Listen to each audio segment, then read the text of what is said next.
कहा जाता है कि एक गांव में बहुत बड़ा सेठ था। वह उस एरिया का बहुत जाना माना व्यक्ति था। उसके पास धन संपत्ति की किसी भी प्रकार से कोई कमी नहीं थी। उनके पास अपार संपदा भरी पड़ी थी। वह जब बूढ़ा हो चला तो उन्होंने चाहा कि जिस तरह मैंने अपने जीवन में धन इकट्ठा किया, सम्मान इकट्ठा किया, उसी प्रकार से मेरा बेटा भी है वह उन्नति के शिखर को छुए, वह भी दिनों दिन उन्नति करे, दिनों दिन उनकी धन संपदा बढ़ती जाए। वह जब बूढ़ा हो चला तब उन्होंने अपने बेटे को कुछ बातें बतलाई और उन्होंने कहा, बेटा अभी तो मैं इस संसार में जीवित हूँ, अभी मैं इस कारोबार को संभाल रहा हूँ। जब मैं इस दुनिया में ना रहूँ तब इन बातों को अपने जीवन में अमल करना, इन बातों को तुम ध्यान देना। ऐसे कहकर उस सेठ जी ने अपने बेटे को 4 बातें बतलाई। उन्होंने कहा, पहली बात बतलाई छाँव में जाना और छाँव में आना, और दूसरी बात बतलाई मीठा भोजन करना, और तीसरी बात कहे हड्डियों के पास बैठना, और चौथी बात कहे कर्ज देना पर लेने मत जाना। इन चारों बातों को बतलाते हुए सेठ जी ने कहा, बेटा यदि इन चारों बातों पर तुमने अपने जीवन पर अमल कर लिया, उतार लिया, तो तुम्हारा जीवन सुख और समृद्धि से, धन संपदा से भरा रहेगा। कभी तुम्हारे ऊपर कोई विपदा नहीं आएगी, कोई भी दुख नहीं आएगा। यह चारों बातों को जीवन में अमल जरूर करना। कुछ दिन बीता और सेठ तो बूढ़ा हो चला था, उनका शरीरांत हो गया। तो वह सेठ का जो बेटा था, उन्होंने अपने पिता के कहे हुए उन 4 बातों पर अपना ध्यान आकर्षित किया और उन 4 बातों को जीवन में आचरित करना चाहा। उन्होंने पहली बात कही थी छाँव में आना और छाँव में जाना। इन बात को वह उनके आंतरिक भाव को न लेकर वह ऊपरी भाव लिया और उन्होंने घर से लेकर दुकान तक टेंट लगवा लिया ताकि मेरे ऊपर धूप ना पड़े, क्योंकि पिताजी ने मुझे कहा है कि छाँव में जाना और छाँव में आना। लेकिन उसका आंतरिक भाव क्या है, उनकी गहराई क्या है, उसको वह समझ नहीं पाया। यदि व्यक्ति एक दिन का कोई कार्यक्रम रखता है तो उसके लिए टेंट लगवाता है तो कितना खर्च बैठता है, आप सब जानते ही हैं। तो वहाँ घर से लेकर दुकान तक टेंट लगवाया तो रोज का कितना खर्च बैठता रहा होगा। ऐसे करते करते कुछ दिन बीता और दूसरी बात कहे थे मीठा भोजन करना, तो उन्होंने उसका भी ऊपरी भाव लिया और रोज रोज घर में मेवा मिष्ठान बनाता, मिठाई बनवाता और रोज रोज खाने लगा। यदि व्यक्ति रोज रोज मीठा चीज़ खाए, अधिक तेल चीज़ खाए, अधिक मीठा भोजन करे तो वह कब तक स्वस्थ रहेगा। उसके जीवन में धीरे धीरे उसके शरीर में रोग व्याधि आने लगी, वह रोग से ग्रसित होने लगा और दिनों दिन वह बीमार रहने लगा। और तीसरी बात बतलाई थी हड्डियों के पास बैठना।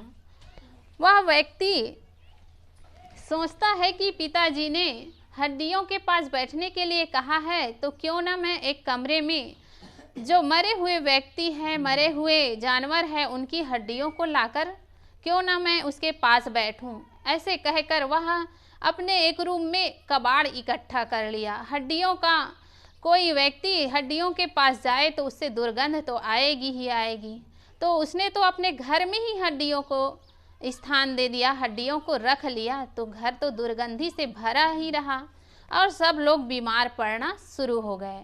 और चौथी बात बतलाई थी कि कर्ज देना पर लेने मत जाना। इसका भी वह ऊपरी भाव लिया। उन्होंने नहीं सोचा कि किसी व्यक्ति को हम कर्ज दे रहे हैं, देते जाएं तो कितना भी हमारे पास धन संपत्ति हो, कर्ज दे रहे हैं लेकिन हमारे पास वह लौट कर नहीं आ रहा है, तो कब तक आखिर संपत्ति कब तक इकट्ठी कर पाएंगे हम।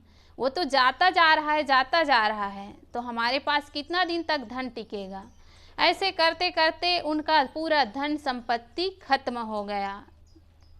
एक दिन ऐसा आया कि उसके पास खाने के लिए 2 वक्त की रोटी भी नहीं नसीब हो पा रही थी। वह दर दर की ठोकरें खाने लगा। उन्होंने विचार किया कि मैं तो पिताजी के कहे अनुसार उन चारों बातों को माना, फिर भी मेरे जीवन में ऐसा कष्ट क्यों, ऐसी परेशानियां क्यों। तो उन्होंने सोचा कि क्यों ना मैं अपने जो पिताजी के गुरु थे उनसे जाकर मिलूं, इन चारों बातों का वास्तविक अर्थ मैं जानूं। हो सकता है मैंने गलत अर्थ लिया हो। तो वह विचार करता है और संत जी के पास जाता है, अपने पिता के गुरु के पास जाता है और उन चारों बातों को बतलाता है। तब वह गुरु जी कहते हैं, बेटा तुमने तो किसी बात को समझा ही नहीं और पूरा अर्थ का अनर्थ ही कर डाला, अपने जीवन को नरकमय बना लिया। तुम्हारे पिता ने तो तुम्हारे जीवन को सुख और समृद्धि से भरने के लिए इन 4 बातों को बतलाया था, लेकिन तुमने तो अनर्थ ही कर डाला। उन चारों बातों को यदि तुम गहराई से लेते, उन पर अच्छे से विचार करके उसको आचरित करते, तो तुम्हारा जीवन ऐसे दुखमय नहीं होता। और संत जी ने उन चारों बातों का अर्थ, सही अर्थ उनको बतलाया। पहली बात थी कि छांव में जाना और छांव में आना। कहने का तात्पर्य है कि यदि व्यक्ति सुबह से सूर्य उगने से पहले अपने काम में लग जाए और सूर्यास्त होने के बाद घर में आए, तो वह उन्नति की शिखर को पहुंच सकता है, छू सकता है, क्योंकि वह लगन से काम कर रहा है, अपने काम में अधिक मेहनत कर रहा है, तो उनका जीवन तो सुखमय होगा ही होगा। और दूसरी बात कहे थे मीठा भोजन करना। मीठा भोजन का तात्पर्य होता है कड़ी भूख लगे तब भोजन करना, संतुलित और सुपाच्य भोजन करना। इसका तुमने उल्टा अर्थ लगा लिया, इस कारण से तुम रोग व्याधि से ग्रस्त हो गए। और तीसरी बात बतलाई थी हड्डियों के पास बैठना।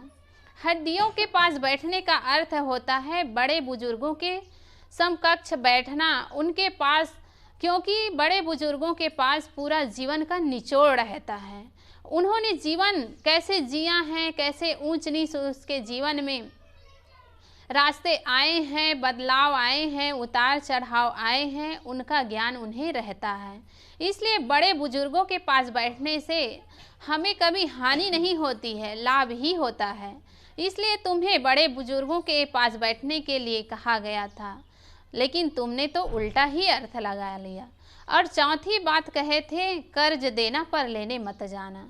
इसका तात्पर्य था कि किसी को कर्ज देना, लेकिन उसके बदले में उसका अमूल्य निधि, जो अमूल्य चीज़ होगा, रत्न होगा, कोई बेशकीमती चीज़ें होगी, उसको अपने पास रख लेना। आजकल कहते हैं उनको गिरवी कहा जाता है, गिरवी के रूप में रख लेना, ताकि तुम्हें जाने की ज़रूरत ना पड़े। तुम्हें कर्ज लिया हुआ व्यक्ति खुद पहुंचाने आए, लेकिन तुमने तो कर्ज देते गए, लेकिन उसको ठोस उसके सामान को कुछ रखा नहीं, तो व्यक्ति कर्ज वापस देने नहीं आया। तो कितना भी धन संपत्ति तुम्हारे पास था, वह धीरे धीरे ढह गया, खत्म हो गया। इसी प्रकार से हमारा जीवन है। व्यक्ति इस जीवन को मिला हुआ है, इस बेशकीमती जीवन मिला हुआ है, उसका ऊपरी भाव लगाता है, कहता है कि हमें तो यह जीवन मिला हुआ है, वह खाने पीने, घर मकान बनाने, बच्चा पैदा करने और मस्त मौला होकर जीवन जीने के लिए मिला हुआ है।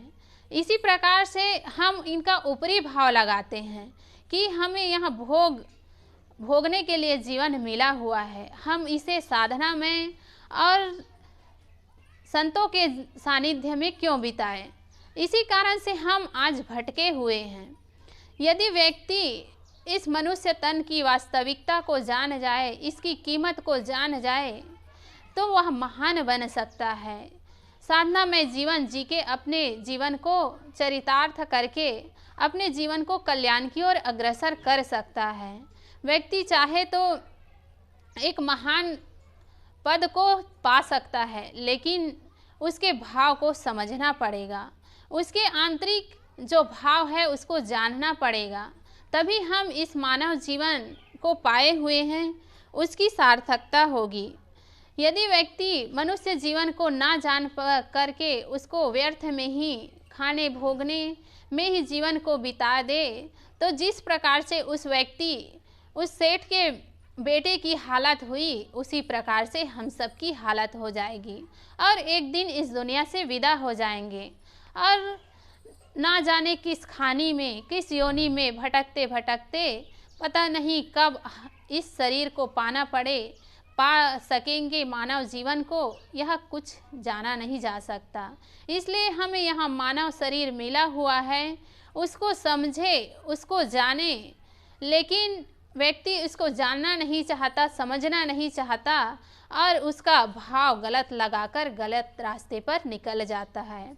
इसलिए हमें चाहिए कि हम इस बेशकीमती जीवन, रत्न तुल्य जीवन को यदि सुख और समृद्धि से भरना चाहते हैं, कल्याण की ओर अग्रसर करना चाहते हैं, तो अपने जीवन को सार्थक बनाने के लिए संतों के सानिध्य में जाएं, स्वाध्याय करें, साधनामय जीवन जिए और अपने जीवन को सफल बनाएं। बस इन्हीं शब्दों के साथ मैं अपनी वाणी को विराम देती हूँ। बोलिए सद्गुरु देव की जय।